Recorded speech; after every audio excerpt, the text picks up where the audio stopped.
Que la paix et la grâce vous soient données de la part de notre Seigneur Jésus-Christ. Volume 2, la venue du royaume de Dieu, numéro 128, l'évangile de Jésus-Christ. Qu'ils sont bons sur les montagnes les pieds de celui qui apporte de bonnes nouvelles, qui publie la paix de celui qui apporte de bonnes nouvelles, qui publie le salut de celui qui dit à Sion, ton Dieu règne. Ésaïe chapitre 52 verset 7. Soyez donc parfaits comme votre Père céleste est parfait. Ça c'est en Matthieu chapitre 5 verset 48. Le sujet d'aujourd'hui est appelé la bonne nouvelle du bien, deuxième partie. Hier, nous avons vu qu'il y a deux étapes pour être bon. La première étape étant de connaître les choses à ne pas faire et la seconde de faire les choses à faire.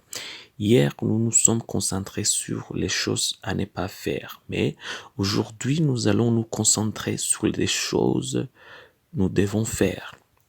Tout d'abord, nous devons savoir et comprendre que Dieu ne nous appelle pas seulement à cesser de commettre des péchés et à rester inactifs.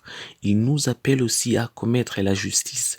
C'est ce que ce jeune homme d'affaires qui a eu une conversation avec Jésus avait du mal à comprendre. On va lire en Marc chapitre 10, versets 17 à 21. Comme Jésus se mettait en chemin, un homme accourut et se jetant à genoux devant lui. « Bon maître, lui demanda-t-il, que dois-je faire pour hériter la vie éternelle ?» Jésus lui dit, « Pourquoi m'appelles-tu bon? Il n'y a de bon que Dieu seul.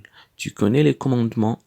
Tu ne commettras point d'adultère, tu ne tueras point, tu ne déroberas point, tu ne diras point de faux témoignages, tu ne feras tort à personne, honore ton père et ta mère. » Il lui répondit, « Maître, j'ai observé toutes ces choses dès ma jeunesse. » Jésus, l'ayant regardé, l'aima et lui dit, « Il te manque une chose, va vends tout ce que tu as, donne-le aux pauvres, et tu auras un trésor dans le ciel. Puis viens et suis-moi. »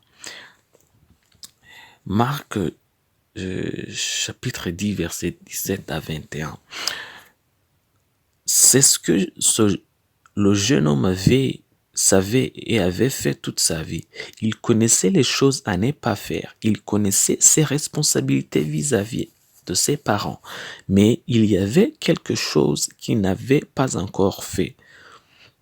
Il n'avait pas atteint la partie du faire. Il était coincé sur les choses à ne pas faire. Vous voyez ça, l'évangile de Jésus-Christ ne se résume pas à tu ne feras pas ceci. Il s'agit aussi de tu dois faire. C'est ce que signifie suivre l'évangile. Tu ne voles pas, c'est bon pour toi. Tu ne mens pas, c'est bon pour toi aussi. Tu n'escroques pas, c'est si gentil de ta part. Tu ne forniques pas, c'est encore mieux. Tu ne jures pas, tu es juste sur bon chemin.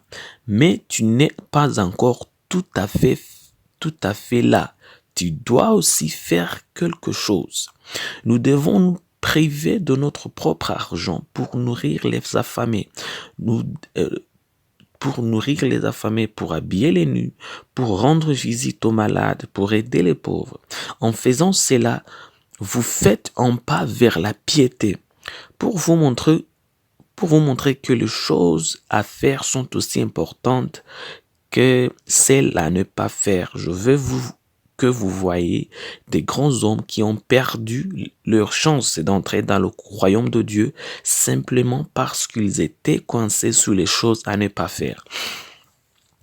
On va lire en Matthieu chapitre 25, versets 41 à 46. Ensuite, il dira à ceux qui seront à sa gauche, « Retirez-vous de moi, maudits, allez dans le feu éternel qui a été préparé pour le diable et pour ses anges. Car j'ai eu faim et vous ne m'avez pas donné à manger. J'ai eu soif et vous ne m'avez pas donné à boire. J'étais étranger et vous ne m'avez pas recueilli. J'étais nu et vous ne m'avez pas vêtu. J'étais malade en prison et vous ne m'avez pas visité. » Ils répondront aussi, « Seigneur, quand avons-nous vu avant quand avons-nous vu, et enfant, ou ayant soif, ou étranger, ou nu, ou malade, ou en prison, et ne t'avons-nous pas assisté? Il leur répondra, je vous le dis en vérité, toutes les fois que vous n'avez pas fait ces choses à l'un de ces plus petits, c'est à moi que vous ne les avez pas faites. Et ceux-ci iront au châtiment éternel, mais les justes à la vie éternelle. Ça, c'est en Matthieu chapitre 25, verset 41 à 46. Alors, avancez, c'est bien ce que vous avez laissé derrière vous, votre ancienne vie et vos anciens péchés. Que Dieu vous bénisse pour cela. Mais aussi faites-en pas en avant. Passez de neutre à positif et travaillez pour améliorer la vie de beaucoup de gens autour de vous. Car lorsque vous faites ce que vous devez faire, vous êtes en effet un imitateur de Dieu, votre Père. La prière d'aujourd'hui. Demandez à notre Père céleste de vous former à être bon de l'intérieur afin que la bonté que les gens voient à l'extérieur soit la même que celle que Dieu, le Seigneur, voit à l'intérieur. La promesse d'aujourd'hui, on va la trouver en Ésaïe chapitre 3, verset 10 à 11. Dites que le juste prospérera, car il jouira du fruit de ses œuvres. Malheur au méchant, il sera dans l'infortune, car il recueillera le produit de ses mains. Ça, c'est en Ésaïe chapitre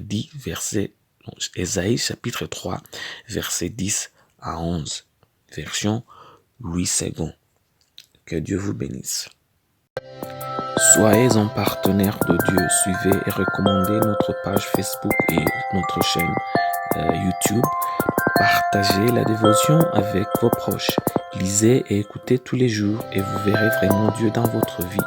Que Dieu vous bénisse. Vous pouvez trouver les links dans la description du vidéo en dessous.